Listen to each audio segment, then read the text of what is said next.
স্বাস্থ্যই সম্পদ, এটি শুধু কথার কথা নয়, এর ভেতরে কিন্তু প্রকাশ করে জীবনের মূল ভিত্তি। অর্থাৎ এই যে স্বাস্থ্য সম্পদ, এবং আমরা আজকে মূলত যেই বিষয়ে কথা বলবো, মানুষের জীবনে এই স্বাস্থ্যই কিন্তু আসল। আর এই স্বাস্থ্য যদি ভালো থাকে এবং মন যদি ভালো থাকে, তবে কিন্তু দৈনন্দিন জীবনে আমরা প্রচুর ভালোভাবে এগিয়ে যেতে পারি। অর্থাৎ আমাদের সুখ, স্বাচ্ছন্দ্য এবং পাশাপাশি কর্মক্ষমতা সবকিছুর মূল ভিত্তি হলো আমাদের স্বাস্থ্য।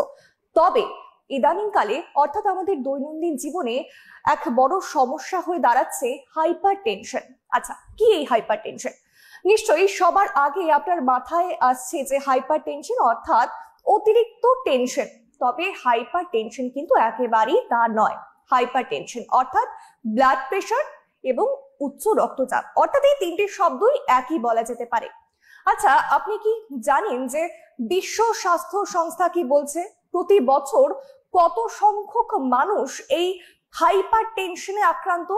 বিশ্ব স্বাস্থ্য সংস্থা বলছে প্রায় 150 কোটি মানুষ প্রতি বছর আক্রান্ত হন এই রোগে, এবং তার পাশাপাশি মৃত্যুর সংখ্যাটা শুনলেও কিন্তু অবাক হয়ে যাবেন।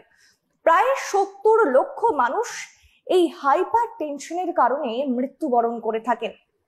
আচ্ছা, এই হাইপার টেনশন কোনটা স্বাভাবিক? যেমন ব্লাড প্রেশার আমরা জানি 120/80 যা নর্মাল।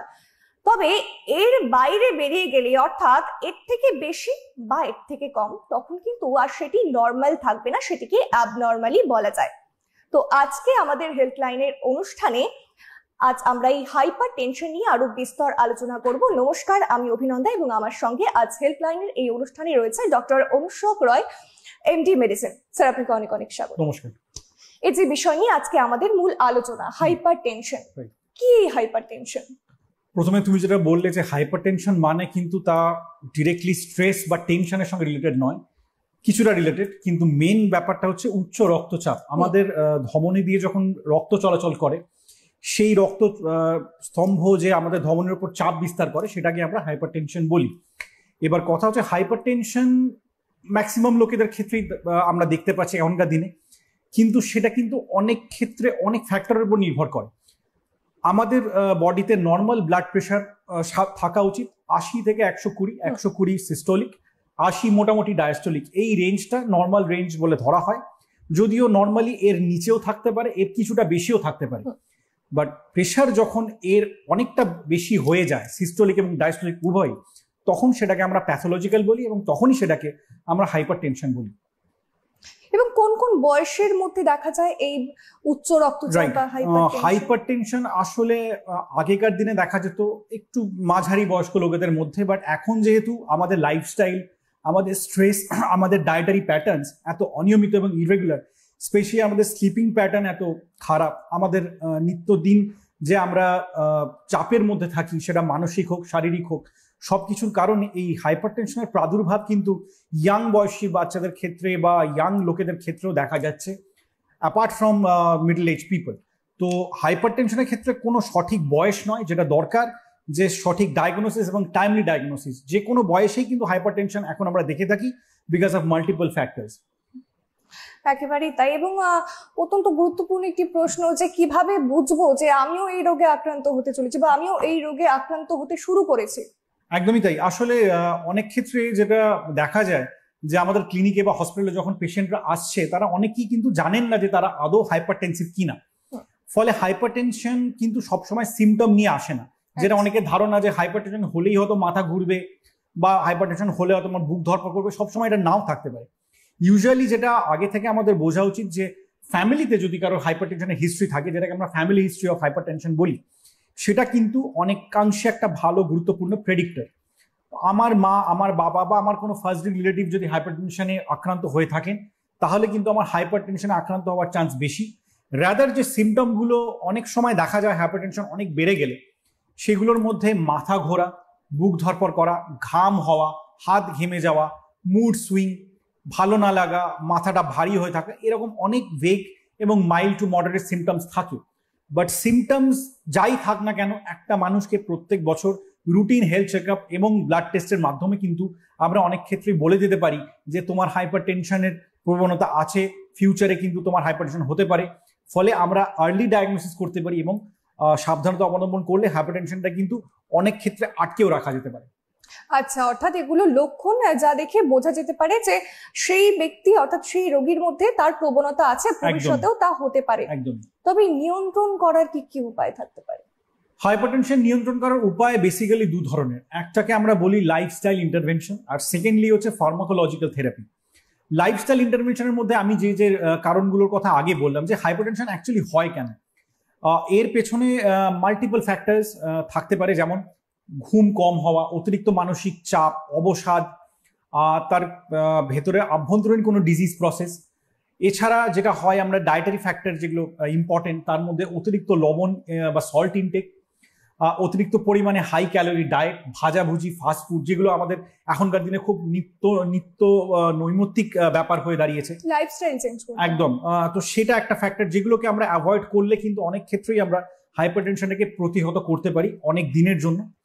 দ্বিতীয় কথা হচ্ছে ফার্মাকোলজিক্যাল থেরাপি, যেখানে অবভিয়াসলি যখন এই লাইফস্টাইল চেঞ্জ করার সঙ্গে সঙ্গে আমাদের অনেক ওষুধ খেতে হয়, তো সেই ফার্মাকোলজিক্যাল থেরাপির মাধ্যমেও কিন্তু আমরা হাইপারটেনশন কন্ট্রোল করে থাকি, যখন শুধুমাত্র লাইফস্টাইল মডিফিকেশন বা লাইফস্টাইল ইন্টারভেনশন দিয়ে রক্তচাপ নিয়ন্ত্রণ করা সম্ভব হচ্ছে না।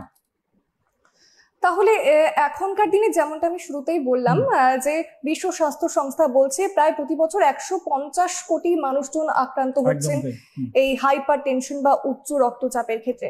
তাহলে ঠিক কি কি লক্ষণ, অর্থাৎ বিভিন্ন বয়সের জন্য কি আলাদা আলাদা লক্ষণ রয়েছে? না, সেরকম নয়। যেটা আমি বললাম, অনেক সময় ইয়াং ইন্ডিভিজুয়ালস আমাদের কাছে আসে কোনো সিমটম ছাড়াই, তারা জানি না যে তাদের কোনো হাইপারটেনশন আছে। রুটিন চেক আপের ফলে আমরা যখন তাদের ব্লাড প্রেশার মনিটর করছি, তখন আমরা বুঝতে পারছি যে তাদের রক্তচাপ কিন্তু স্বাভাবিকের তুলনায় বেশি বা বেশি হওয়ার প্রবণতা আছে।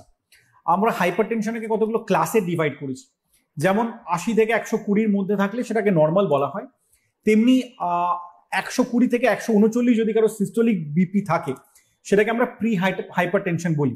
মানে তার হাইপারটেনশন এখনো হয়নি ওভার্ট, কিন্তু হাইপারটেনশন হওয়ার সম্ভাবনা মানে আগামী দিনে হতে পারে। তো সেই প্রি হাইপারটেনসিভ স্টেটে যদি আমরা কোনো পেশেন্টকে আইডেন্টিফাই করতে পারি, তাহলে তাকে ওভার্ট হাইপারটেনসিভ হওয়া থেকে কিন্তু আমরা আটকাতে পারি, বা তাকে ট্রিটমেন্ট নেওয়া থেকে কিন্তু আমরা দীর্ঘদিন বিরত রাখতে পারি। তো এক্ষেত্রে কোনো বয়স নয়, যেটা ইম্পর্টেন্ট সেগুলো হচ্ছে সিমটম, এবং সিমটমগুলোকে অবহেলা না করা। সিমটমগুলো যদি আমরা দেখতে পাই, অবশ্যই বিশেষজ্ঞের পরামর্শ নেওয়া উচিত। এবং সিমটমের মধ্যে যেগুলো আমি প্রাইমারিলি বললাম, মাথা ঘোরা, ঘাম হওয়া, বুক ধরফর করা, multiple symptoms may be there, তো সেগুলো দেখা গেলে সত্বর নিকটবর্তী ডাক্তারবাবু হসপিটালে আপনাদের যোগাযোগ করা উচিত। আচ্ছা, যদি এরকম কোনো পেশেন্ট থাকে যে বহু বছর থেকেই এই রোগে আক্রান্ত, কিন্তু সে বুঝতে পারছে না বা ডক্টরের সাজেশন নিচ্ছে না, সেক্ষেত্রে তাদের জন্য কি সাজেশন থাকবে আপনার? না, প্রথমেই বুঝতে হবে যে বহু বছর ধরে আমি যদি এই রোগে আক্রান্ত হয়ে থাকি, মোটামুটি একটা এজের পর, হ্যাঁ, তাহলে তার বিভিন্ন রকম সিমটমস দেখা দিতে বাধ্য। ইউজুয়ালি নিউ অনসেট হাইপারটেনশন যাদের হয়েছে তাদের ক্ষেত্রে সিমটমস নাও থাকতে পারে, কিন্তু দীর্ঘদিন ধরে হাইপারটেনশন থাকলে কিন্তু তাদের কিছু কিছু সিমটমস দেখা যাবেই। যেমন তাদের কিছু কার্ডিয়াক এলিমেন্টস হতে পারে, তাদের ব্রেন রিলেটেড বা নার্ভ রিলেটেড কিছু সমস্যা থাকতে পারে, তাদের কিডনি রিলেটেড প্রবলেম থাকতে পারে। ফলে দীর্ঘদিন ধরে হাইপারটেনশন হলে তার সিমটমগুলো কিন্তু বিভিন্ন রকম হতে পারে, এবং বয়স অনুযায়ী নয়, তবে ডিপেন্ড করছে হাইপারটেনশনের সঙ্গে তার সঙ্গে কোনো কমপ্লিকেশন আছে কিনা। যেমন কারো যদি হার্টের প্রবলেম থাকে, তার বুক ধরপড় করা, বুকে ব্যথা হওয়া, শ্বাসকষ্টজনিত সমস্যা হতে পারে, হার্ট ফেলিয়ার হতে পারে। কারো যদি কিডনি প্রবলেম থাকে, তার ইউরিন কম হওয়া, পা ফুলে যাওয়া, মুখ ফুলে যাওয়া, চোখ ফুলে যাওয়া, এই ধরনের সমস্যাগুলো থেকে কিন্তু অনেক ক্ষেত্রে বোঝা যায় যে পেশেন্টের লং স্ট্যান্ডিং একটা হাইপারটেনশন আছে, যেটা ট্রিট করা হয়নি বা ঠিকঠাকভাবে ট্রিট হয়নি। সেক্ষেত্রে তাদের উচিত যে ব্যাপারটাকে নিয়ে আরো কশাস হওয়া, ডাক্তারবাবুর সঙ্গে সত্তর পরামর্শ নিয়ে ওষুধ শুরু করা। তাহলে আপনি যেমনটা বলেন, হাইপার টেনশনের সাথে আরো যদি পাশাপাশি এরকম কোনো রোগে সে আক্রান্ত হয়ে থাকে, সেক্ষেত্রে তার জন্য কতটা বিপজ্জনক হতে পারে? ডেফিনেটলি, কারণ হাইপার টেনশন থেকে যে সমস্ত রোগগুলো হয় সেগুলো কিন্তু অনেকাংশেই প্রাণঘাতী। যেমন আমরা বললাম হার্ট ফেলিয়ার, হার্ট অ্যাটাক বা মায়োকার্ডিয়াল ইনফাকশন বা স্ট্রোক। ব্রেনে অনেক সময় হাইপার টেনশনের জন্য এটা হতে পারে যে হেমারেজিক সিভিয়ে, ব্রেনে কোনো আর্টারি বা শিরা ছিঁড়ে গিয়ে সেখানে একটা ব্লিডিং হলো। তো সেক্ষেত্রে সেরকম ব্লিডিং যদি হয়, তাহলে কিন্তু সেটা অনেক ক্ষেত্রেই দেখা যায় যে সেই ব্লিডিংটা পেশেন্টের প্রাণ সংশয় অবধি করতে পারে। এবং কারো যদি কিডনি ফেলিওর হয়ে যায় ডিউ টু হাইপারটেনশন, তাদের ক্ষেত্রেও কিন্তু তাদের কিডনি ড্যামেজ এবং পার্মানেন্টলি বিকল হওয়ার চান্স থাকে, ফলে তাদের ডায়ালিসিস বা রেনাল ট্রান্সপ্লান্টেশনের মতো প্রসিডিওর অবলম্বন করতে হতে পারে। ফলে হাইপারটেনশন যে সমস্ত কমপ্লিকেশনগুলো ডেকে আনে সেগুলো কিন্তু অনেক ক্ষেত্রেই প্রাণঘাতী এবং মারাত্মক। ফলে হাইপারটেনশনকে অবহেলা করা উচিত নয়।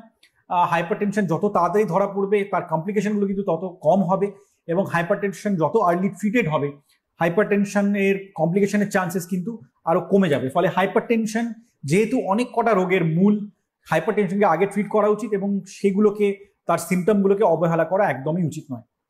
একদমই। সেক্ষেত্রে রোগীকে কতটা সাবধানতা অবলম্বন করতে হবে, মানে একটা বয়সের পর থেকে, যাতে এই রোগ কখনোই কারোর না হয়? আমি যে বললাম যে সাবধানতার কথা, যেমন নিয়মিত হেলথ চেক আপ, নিয়মিত ব্লাড প্রেশার মনিটরিং, স্পেশালি তাদের ফ্যামিলিতে যদি কারো হাইপারটেনশন থেকে থাকে তাহলে তাদেরকে বছরে একবার অন্তত ডায়াগনস্টিক এবং প্রিভেন্টিভ হেলথ চেক আপ করা জরুরি। তাদের রেগুলার কিছু রুটিন ব্লাড টেস্ট করা জরুরি বছরে অন্তত একবার, এবং সিমটমগুলোর উপর একটু নজর রাখা। যদি আমার মধ্যে কোনো সিমটম অ্যারাইজ করছে বলে আমার মনে হয় তাহলে সেগুলোকে একটু খেয়াল করা এবং ডাক্তারবাবুকে গিয়ে রিপোর্ট করা এবং সেগুলোকে অবহেলা না করা। আর দ্বিতীয় কথা হচ্ছে সেলফ মেডিকেশন কিন্তু ডেঞ্জারাস। আমার যদি মনে হয়ে থাকে যে আমার প্রেশার বাড়ছে, অনেকে বলে থাকেন আমাদের চেম্বারে বা হসপিটালে এসে যে ডাক্তারবাবু আমার মনে হচ্ছে মাথা ঘুরছে, আমার মনে হয় প্রেশার বেড়ে গেছে। ফলে এই ধরনের প্রবণতা কিন্তু মানুষের মধ্যে অনেক বেশি, যে মাথা ঘুরলেই বা ঘাম হলেই হয়তো সেটা হাইপারটেনশন, সেটা অনেক ক্ষেত্রে নাও হতে পারে। এবং তার ফলে কেউ যদি সেলফ মেডিকেট করে নিজেকে, সেটা কিন্তু অনেক ক্ষেত্রে হিতে বিপরীত হতে পারে। তাদের কিন্তু বিপদের ঝুঁকি এবং সাইড এফেক্টস আরো বেড়ে যেতে পারে। ফলে যখন কোনো সিমটম দেখা দিচ্ছে সেক্ষেত্রে আগাম সতর্কতা অবলম্বন করা এবং ডাক্তারবাবুর পরামর্শ নেওয়া যে তার কি করা উচিত। কখনোই নিজে থেকে সেলফ মেডিকেশন নেওয়া কিন্তু উচিত নয়। একেবারে। অর্থাৎ আপনি বলছেন যে সব ক্ষেত্রে বেশি ঘেমে যাওয়া বা মাথা ঘোরানো এগুলো হাইপার টেনশনের কারণ না, এর মাল্টিপল কজেস থাকতে পারে, মাথা ঘোরারও মাল্টিপল কজেস থাকতে পারে, অতিরিক্ত ঘাম হওয়ারও অনেক কারণ থাকতে পারে। ফলে মাথা ঘুরছে মানেই বা ঘাম হচ্ছে মানেই যে হাইপার টেনশন হয়েছে তা নয়। আচ্ছা, তাহলে যেমনটা শুরুতেই আপনি বললেন যে তার কোনো সেরকম বয়স হয় না নির্দিষ্ট, কোনো যে কোনো বয়সই হতে পারে, অর্থাৎ মোটামুটি তাও কোন বয়স থেকে এই বিষয়টি শুরু হতে পারে? ইউজুয়ালি 20 বছরের পর থেকে আমরা দেখে থাকি অনেক পেশেন্ট হাইপারটেনশনের শিকার। ব্যক্তিগত অভিজ্ঞতা থেকে আমি বলতে পারি যে আমার অনেক 18-19 বছর বয়সী পেশেন্টও আছে যারা হাইপারটেনশনের শিকার, এবং অনেক ক্ষেত্রেই তাদের সিমটম থাকে না প্রাইমারিলি। রুটিন চেক আপে এসে তারা কিন্তু দেখে যে তাদের প্রেশার বেড়ে গেছে, এবং অনেক ক্ষেত্রেই অনেক সময় তারা অনেক উচ্চ রক্তচাপ নিয়েও আমার চেম্বারে বা হসপিটালে আসতে আমি দেখি তাদেরকে। যেমন একটা বয়সের পর যারা ষাটোর্ধ্ব মোটামুটি, তারা তো প্রচুর হাইপার টেনশন অর্থাৎ উচ্চ রক্তচাপ যে কারণে খুব চিন্তা করা বা না ঘুমানো, এগুলো কি কোনো কারণ থাকতে পারে? হ্যাঁ, সেটা তো আমি বললাম যে কিছু লাইফস্টাইল ফ্যাক্টরস আছে যেগুলো হাইপার টেনশনকে প্রভাবিত করতে পারে, যেমন ঘুম কম হওয়া, অতিরিক্ত মানসিক চাপ। টেনশন এবং হাইপার টেনশনের মধ্যে ডেফিনেটলি একটা কোরিলেশন আছে। আমার যদি ঠিকঠাক ঘুম না হয়, আমি যদি একদমই মেন্টাল রেস্ট না পাই, যদি আমার নিজের জন্য একটু রিল্যাক্সেশনের টাইম না থাকে, তাহলে কিন্তু এই ধরনের প্রবণতা বেড়ে যায়। এবং যারা অলরেডি হাইপার টেনসিভ তাদের ক্ষেত্রেও কিন্তু অ্যাডিকুয়েট স্লিপ, মেন্টাল রেস্ট এবং ফিজিক্যাল এক্সারসাইজ জরুরি। সেগুলো যদি আমি না করি তাহলে হাইপারটেনশনের প্রবণতা উত্তরোত্তর বৃদ্ধি পায়। অনেক ক্ষেত্রে দেখা যায় যে ওষুধ খেয়েও তাদের খুব একটা লাভ হচ্ছে না। স্পেশালি আরেকটা জিনিস লক্ষ্য করার, যে এক্সট্রা সল্ট ইনটেক, যেটা আমি আগেও বললাম, যে সেটা যদি কারোর বেশি হয় সেটা কিন্তু অনেক ক্ষেত্রেই হাইপারটেনশনের প্রবণতা এবং বিপদকে অনেক ক্ষেত্রেই বাড়িয়ে দেয়। এবং আমাদের daily recommended salt intake should be limited to 3 grams per day. 3 গ্রামের বেশি সল্ট আমাদের সাধারণত নেওয়া উচিত নয়, যেটা কিন্তু আমাদের লং টার্ম হাইপারটেনশনকে ম্যানেজ করতে সহায়তা করে।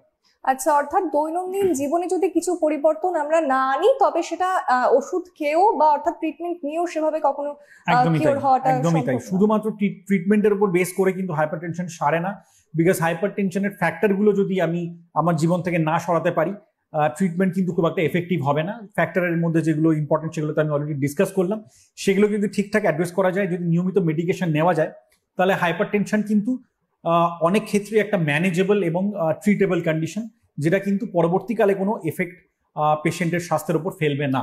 কিন্তু যদি ঠিকঠাক করে ম্যানেজ না হয়ে থাকে, হাইপারটেনশন কিন্তু ম্যাক্সিমাম ক্ষেত্রেই প্রাণঘাতী। একদমই, যেটা বিশ্ব স্বাস্থ্য সংস্থাও বলছে, প্রায় 70 লক্ষ মানুষ যার জন্য প্রাণ হারাচ্ছে। একদমই তাই। হাইপারটেনশন কি কমপ্লিকেশনস রয়েছে? হাইপারটেনশন বেসিক্যালি অনেক কটা কমপ্লিকেশন নিয়ে আসে সাথে সাথে। মানে কারো যদি উচ্চ রক্তচাপ থাকে, সেটা যতটা না মারাত্মক, তার কমপ্লিকেশন গুলো আরো বেশি মারাত্মক হয়ে দেখা দেয়। যেমন কারো হাইপারটেনশন থেকে তার ক্রনিক কিডনি ডিজিজ হতে পারে, যেটাকে হাইপারটেনসিভ কিডনি ডিজিজও বলা হয়। ফলে দীর্ঘদিন ধরে কারো শরীরে যদি উচ্চ রক্তচাপ বাসা বেঁধে থাকে, তার কিডনিগুলো কিন্তু পার্মানেন্টলি বিকল হয়ে যেতে পারে, যেটাকে ক্রনিক কিডনি ডিজিজ বলে। এছাড়া হাইপারটেনশন থেকে যেটা হতে পারে, যে এর কথা আমি আগেও বললাম, যে হাইপারটেনসিভ স্ট্রোক বা হেমারেজিক স্ট্রোক, সেটা কিন্তু কমনলি হাইপারটেনসিভ পেশেন্টের ক্ষেত্রে দেখা যায়। এছাড়া যেটা হতে পারে যে কমনলি পেশেন্টের মাথা ঘুরছে, চোখে ঝাপসা দেখছে পেশেন্ট, তার মানে তার হাইপারটেনশনের জন্য তার রেটিনাতে ব্লিডিং হতে পারে, হেমারেজ হতে পারে, এবং চোখের মধ্যে স্ট্রোক হতে পারে বা রেটিনাল হেমারেজ যেটাকে বলে সেটা হতে পারে।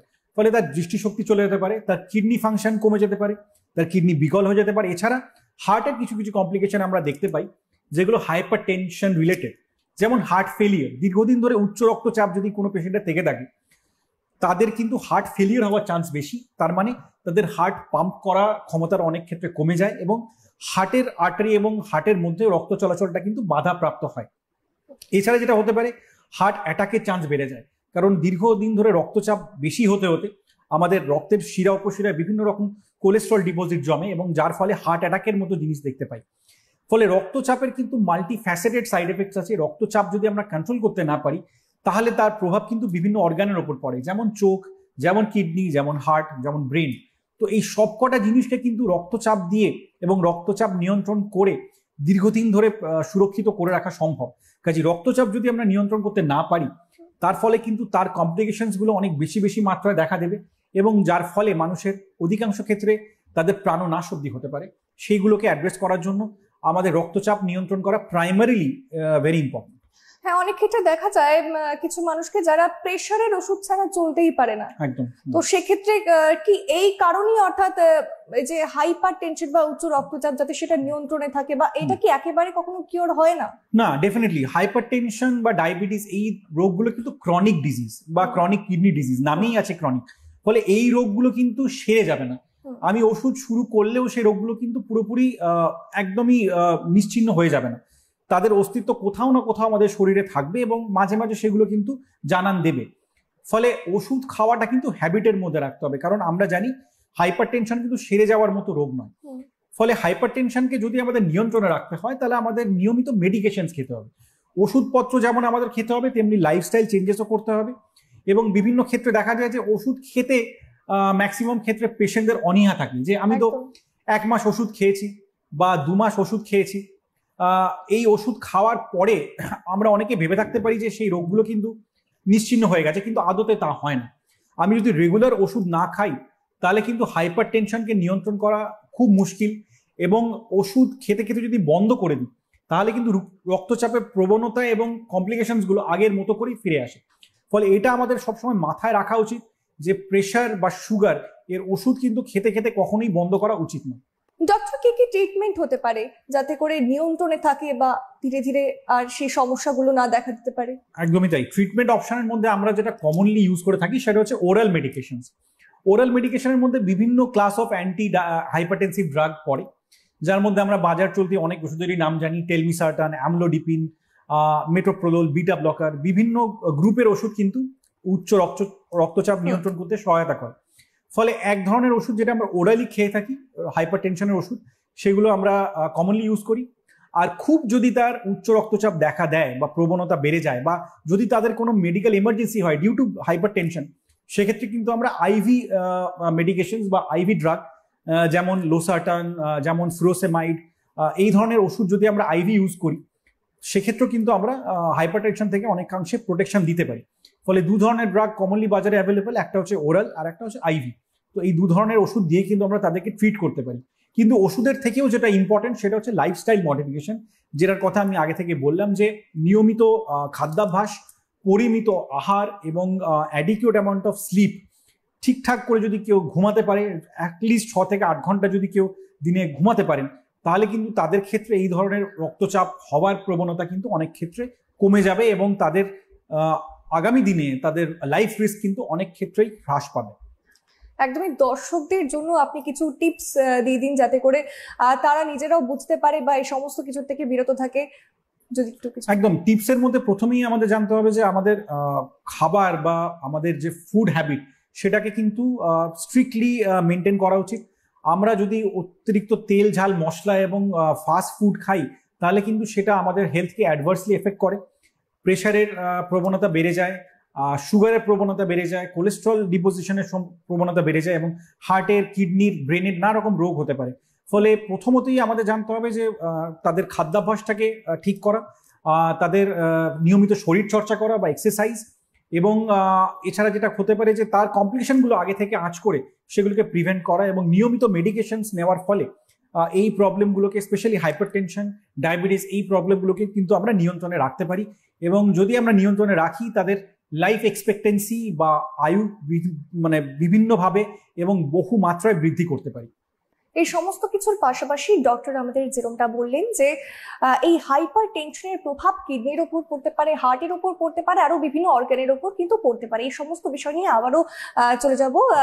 ডক্টর, কতটা ক্ষতি হতে পারে, অর্থাৎ একটু বিস্তারিত যদি জানেন। একদমই, আসলে হাইপার টেনশনের যেটা তুমি বললে যে অনেক সময় পেশেন্ট সিমটম গুলো ছাড়াই আমাদের কাছে আসে, বাট অনেক ক্ষেত্রে আমরা এটা দেখতে পারি যে পেশেন্টের সিমটম যখন নিয়ে আসছে তখন তার অলরেডি অর্গান ড্যামেজ হয়ে গেছে। তার মানে হাইপার টেনশনের যে কমপ্লিকেশনগুলো আছে সেগুলোর সিমটম নিয়েও কিন্তু পেশেন্ট অনেক সময় আমাদের হসপিটালে এসে উপস্থিত হয়। যেমন আমি আলোচনা করার সময় বলছিলাম যে হাইপার টেনশন থেকে হার্ট ফেলিয়ার হতে পারে। ফলে হার্ট ফেলিয়ারের সিমটমগুলো নিয়ে কিন্তু অনেক সময় পেশেন্ট আসতে পারে আমাদের কাছে, যার প্রধানত সিমটম হচ্ছে শ্বাসকষ্ট হওয়া, বুক ধরফর করা, সিঁড়ি ভাঙতে কষ্ট হওয়া এবং অতিরিক্ত ঘাম হওয়া, কোনো কিছু করতে কষ্ট হওয়া। তো এই ধরনের সিমটমগুলো কিন্তু অনেক সময় বোঝায় যে হার্ট ফেলিয়ার হওয়ার সাথে সাথে পেশেন্টের কিন্তু হাইপার টেনশন আছে। এছাড়া যেটার কথা একটু আগে আমি আলোচনা করলাম যে আরেকটা কমপ্লিকেশনের মধ্যে ক্রনিক কিডনি ডিজিজ বা হাইপারটেনসিভ কিডনি ডিজিজ। ফলে কিডনি ডিজিজের সিমটম নিয়েও কিন্তু পেশেন্ট আমাদের কাছে আসে, যে পেশেন্ট আগে থেকে জানতেন না যে তার হাইপারটেনশন আছে। কারণ খুঁজতে গিয়ে আমরা দেখতে পাই যে তার অলরেডি হাইপারটেনশন ছিল এবং সেই হাইপারটেনশনটা টাইমলি ট্রিটেড হয়নি বলেই কিন্তু তার কিডনি ডিজিজ হয়েছে। ফলে কিডনি ডিজিজের সিমটম নিয়েও কিন্তু পেশেন্ট আমাদের কাছে আসতে পারে, যেমন পেশেন্টের ইউরিন বন্ধ হয়ে যাওয়া, তার পা ফুলে যাওয়া, পায়ের পাতা ফুলে যাওয়া, চোখ মুখ ফুলে যাওয়া এবং পেটে জল জমা। অনেক ক্ষেত্রে দেখা যায় যে পেশেন্ট হাইপার টেনশনের ওষুধ খাওয়া সত্ত্বেও কিন্তু পেশেন্টের পা ফুলতে পারে, সেটা একটা কমপ্লিকেশন। কিন্তু সেটার ক্ষেত্রে অনেকাংশে একটা particular medicine, group of medicine দায়ী, যেটাকে আমরা ক্যালসিয়াম চ্যানেল ব্লকার বলে থাকি। ফলে পা ফুলতে লাগলেই যে সেটা কিডনি ডিজিজ থেকে হচ্ছে এরকম ভাবার কোনো কারণ নেই। অনেক সময় ওষুধের পার্শ্ব প্রতিক্রিয়ার জন্য পা ফুলতে পারে এবং অনেকাংশেই দেখা যায় হাইপার টেনশনের ওষুধ খেলে, স্পেশালি অ্যামলোডিপিন গ্রুপের ওষুধ খেলে সেই ধরনের সিমটমস নিয়ে কিন্তু পেশেন্ট আমাদের কাছে আসতে পারে। তো সাইড এফেক্টের মধ্যেও এই জিনিসগুলো মাথায় রাখতে হবে এবং ওষুধ খেতে খেতে আমাদের কিন্তু নিয়মিতভাবে ব্লাড প্রেশারটা মনিটর করা উচিত। আমি ওষুধ খাচ্ছি মানেই যে আমার ব্লাড প্রেশার নিয়ন্ত্রণে আছে এরকম নয়। অনেক সময় ফ্রিকুয়েন্ট মনিটরিং এর মাধ্যমে আমরা বুঝতে পারি যে একটা ওষুধ বা দুটো ওষুধ কিন্তু পেশেন্টের ক্ষেত্রে কার্যকরী হচ্ছে না। ফলে তাদের ওষুধের নিয়মিতভাবে মনিটরিং এবং ডোজেজ শিডিউলিং এবং চেঞ্জেস করাটাও কিন্তু একইভাবে জরুরি। ওষুধ খেতে দেরি হওয়া, ওষুধ খেতে না চাওয়া, এটাও একটা প্রধান অন্যতম কারণ যে কারণে পেশেন্টের হাইপার টেনশনের কমপ্লিকেশনগুলো দেখা যায়। অনেক ক্ষেত্রে আমরা দেখতে পাই যে একটা পেশেন্ট হাইপার টেনশন থাকা সত্ত্বেও সে ওষুধ খেতে চাইছে না, সে তার সিমটমগুলোকে বা অনেক ক্ষেত্রে সিমটম না থাকার কারণে সে ব্যাপারটাকে মানতে চাইছে না যে আমার তো ডাক্তারবাবু কোনো প্রবলেম হচ্ছে না, আমার তো দৈনন্দিন ক্ষেত্রে কোনো কাজ করতে অসুবিধা হচ্ছে না, আমি ওষুধ কেন খাবো। ফলে এটা তাদেরকে বোঝা উচিত এবং বোঝানো উচিত যে সবসময় যে সিমটম থাকতে হবে এরকম কোনো মানে নেই। সিমটম যখন প্রকাশ পায় তখন হয়তো অনেক দেরি হয়ে গেছে, হয়তো একটা অর্গ্যান ড্যামেজ হয়ে গেছে বা হয়তো অর্গ্যান ড্যামেজ দিয়ে পেশেন্ট আমাদের কাছে এসে উপস্থিত হচ্ছে। ফলে এটা মাথায় রাখতে হবে যে প্রেশার যখন আমাদের ধরা পড়বে সেটাকে অবহেলা করা যাবে না।